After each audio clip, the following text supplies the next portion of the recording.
My name is Benton Stokes. I'm a former fundamentalist, post-evangelical worship leader, and songwriter.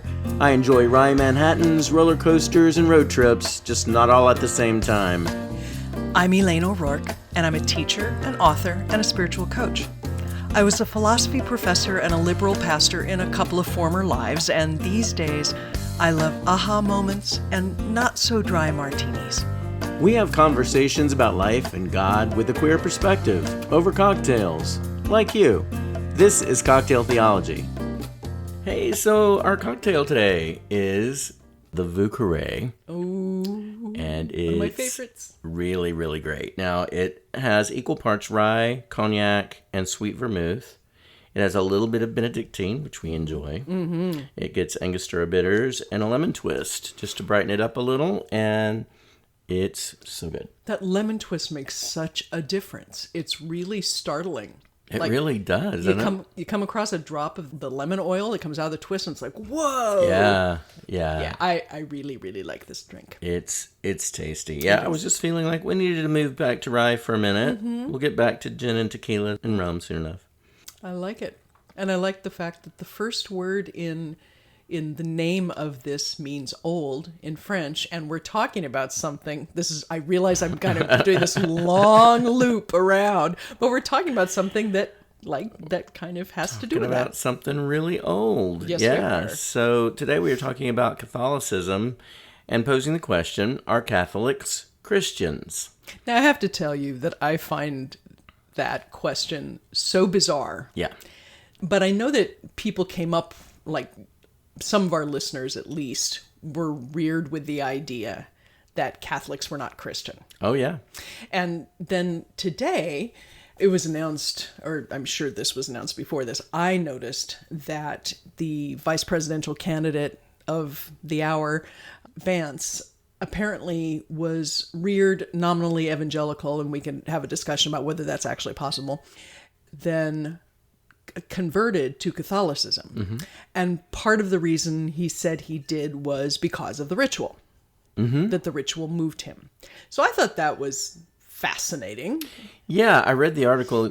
One of the things that he seemed to really be drawn to about Catholicism is that it's been around a long time, and that it doesn't look like it's going anywhere, and it doesn't change much over time. It kind of stays the same, and that he was drawn to that. Now, you can argue, is he a practicing Catholic? How devoted is he to his faith? What about his Christianity? I don't know. I don't know any of that. But the fact that those were the things that drew him to Catholicism, I found interesting. And the article went on to point out that those who are migrating to Catholicism or back to Catholicism are saying much the same thing. Yes. They like that it's been around a long time. It's not a flavor of the month kind of faith. Right. It is something that people have been practicing for a very, very, very long time. Yes. And so there's respect for that and some comfort in those kind of ancient practices. Yes, absolutely. When I was first in the pastorate, what was then called the emergent movement was happening. Mm-hmm. And at least a couple of streams of the emergent movement leaned very hard on creating spaces that felt sacred, because church for evangelicals, at least at the time, often took place in movie theaters, storefronts, houses, right? And younger people, and some older people at that time, were really hungry for something that felt out of the ordinary, that felt like special space. So the fact that he's drawn to that is not new to me, but I found it interesting. Yeah, I find it interesting too. And I'd heard that, I've been reading articles over the last several years, really, about how millennials are drawn to ancient practices. They really are kind of turned off by some of the things that are typically associated with evangelical worship, smoke and lights and loud music and guitars and, things like that. Like they aren't drawn to those charismatic kinds of shows, but that they actually prefer quieter, smaller, more intimate kinds of worship gatherings. And I have to agree with that. So the question, are Catholics Christian, Yeah. to me is fascinating. Now, you grew up with some of that, didn't you? Or at least around you? Yeah, I kind of did. I mean, I grew up in the South and in Nashville when I was a kid. Like, it wasn't until I was in high school, I don't think, that I knew anybody who was Catholic. Okay. There weren't a large number of Catholic churches and congregations in our area. So Catholicism was always just kind of over there and kind of different and kind of other. Okay. I don't remember ever being told that Catholics were bad or wrong or not Christian. We just didn't talk about it, and it just wasn't a thing that came up. Once I got into high school, one of my very good friends was Catholic, very devoted to her faith. She didn't talk about it a lot. And I was at that point very, very invested in my little evangelical church. Mm-hmm. And I think we had a mutual understanding and respect for one another because we were each deeply engaged in what we were doing. And that was part of our life. And yet it wasn't anything that divided us. You know what I mean? Right. So I think probably the first time I really encountered Catholicism was when I was writing Christian music. And I had a couple of co-writers who were Catholic. One in particular, Sarah Hart, has been very successful in Catholic worship. Okay. Writing with her was easy and really nice. We didn't gravitate together toward... I'm kind of when I'm a co-writer, I kind of tend to gravitate to my collaborator anyway. We didn't go into the usual places where I went with my co-writers during that season, which was refreshing to me. Right. And then as a worship leader, one of the worship writers that I most respect is Matt Maher, who is a practicing Catholic. Right. Unless you know that, you're not really going to notice it in his music until you do a deep dive. If you go into like his B-sides Right. and you notice that, he's written a Kyrie, he's written a Mass, he's written, those kinds of things. It's like, oh, you know what? Really? I mean, Catholics don't really believe anything that's too outside of anything I believe or outside at all, really. Mm-hmm. At least not in the ways that it was coming up for me. Right. I just want to lift up a few things in the way you're talking about this. Yeah. I don't think you would talk about another... I'm using this really carefully, another Christian, big scare quotes, writer in the way you just talked about the Catholics, as though this was a difference that was okay, right? Mm-hmm.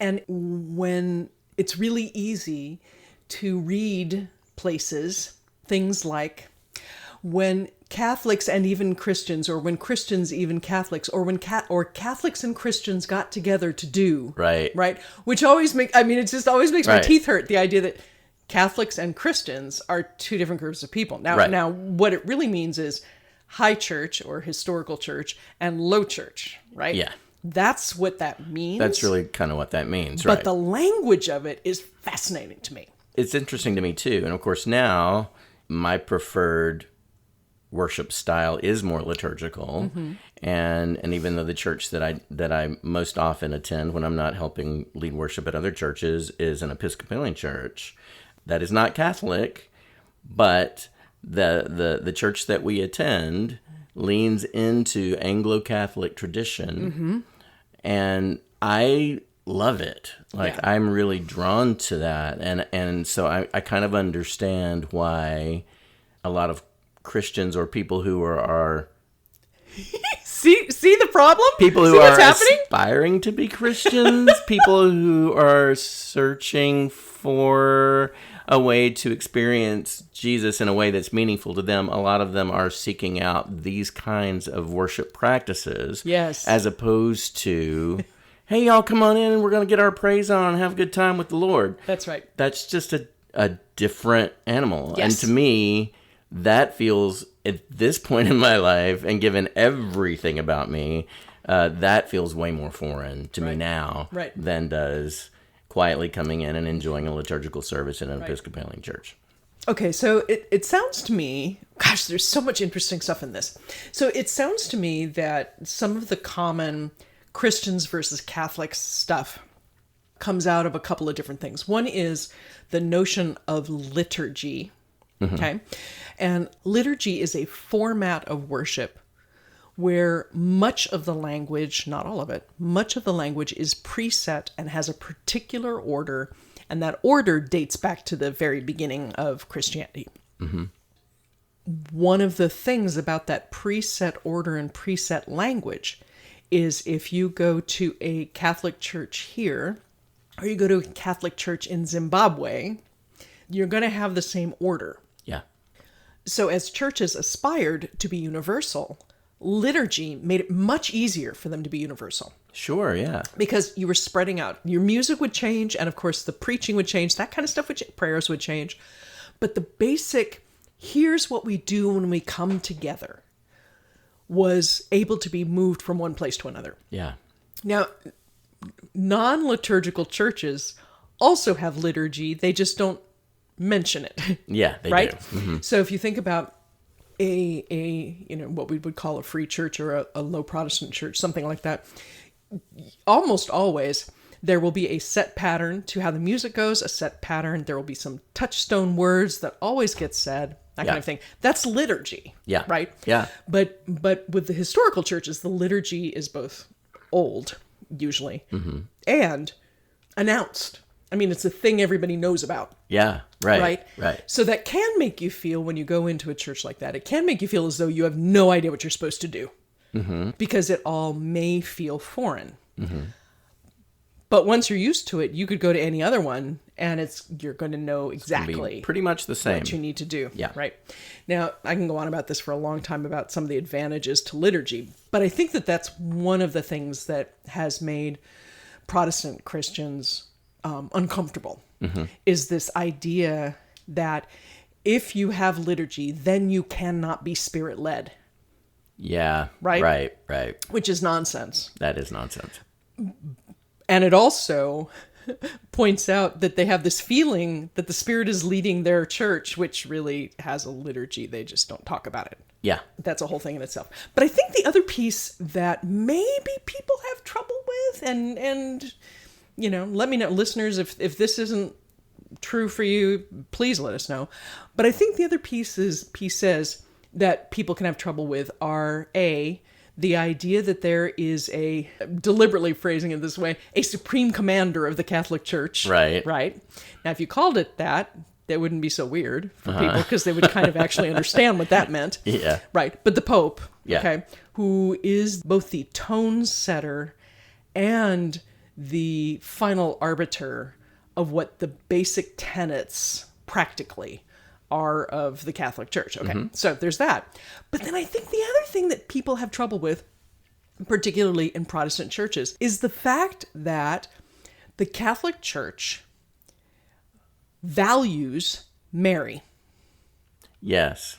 I have heard people say that they worship Mary like they worship Jesus, and it makes me want to pull my hair out. But that way of honoring her as being a human being who gave birth to God is, if Protestants ever thought that way, it would change everything they had to think about. Yeah. But that idea, plus the idea that she can intercede, not that she can do anything necessarily, but that she can intercede, that she has that female connection to us, is really, really important to the historical churches in general. And similarly, I think saints. Yes. Saints or something. Evangelical Christians go like, what? That's right. And it is quirky. Yeah. Right?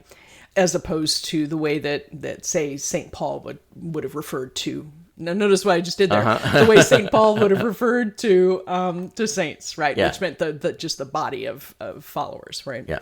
But I do think that it's some of that really basic stuff, along with the fact that Protestantism came out of a rebellion against some of the abuses of the institution, what was then the institutional church. Yeah. And it was, again, pushing back against an institution and trying to find a way to get out of the problems of the institution.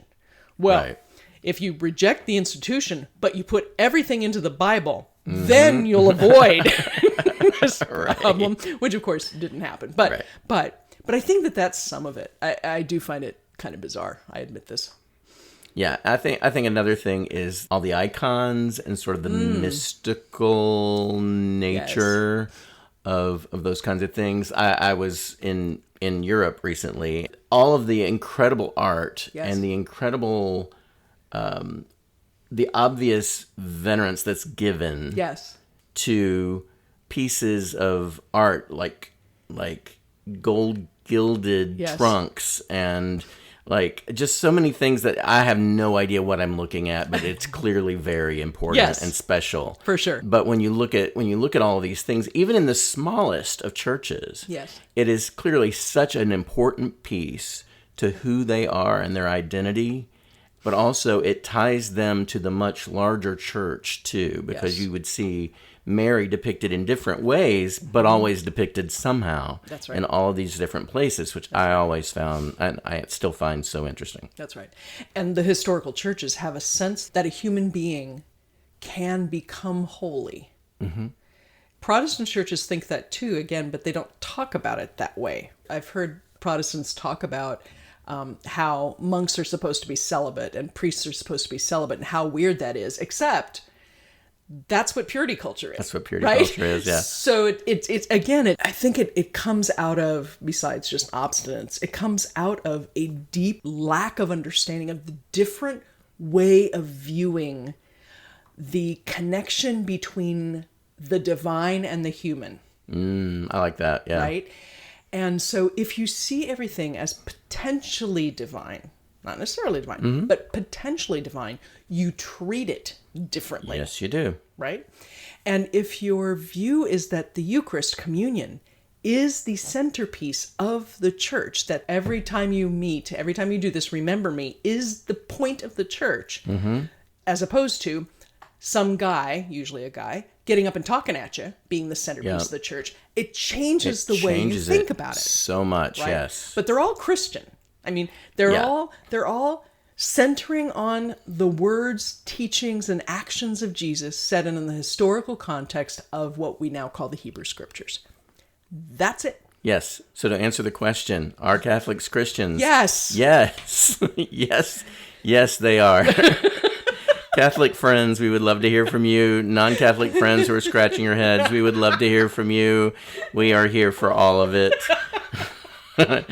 And if you have questions about some other version and part of the capital C church that you just don't understand, or you were maybe told those people can't be Christians, that ain't right, then you just need to get in touch with us and we will try to set the record straight for you.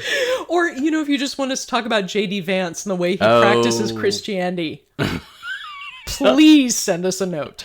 Oh my goodness. All right, y'all. Till next time. Bye. Funny how the view can change, how life just seems to rearrange itself, no matter what it was. I don't know how it goes, but look, moving on feels pretty good. Moving on feels pretty good. If you enjoyed this episode, please give us a like and hit subscribe wherever you're listening right now. We welcome your comments, questions, and ideas for conversations and for cocktails. Please get in touch with us at our website, cocktailtheology.com. Cocktail Theology is a production of SFS. Our theme song is Moving On Feels Pretty Good, recorded by yours truly, Benton Stokes. You can find my music wherever you stream your favorite artists. Join us next Thursday for another new episode.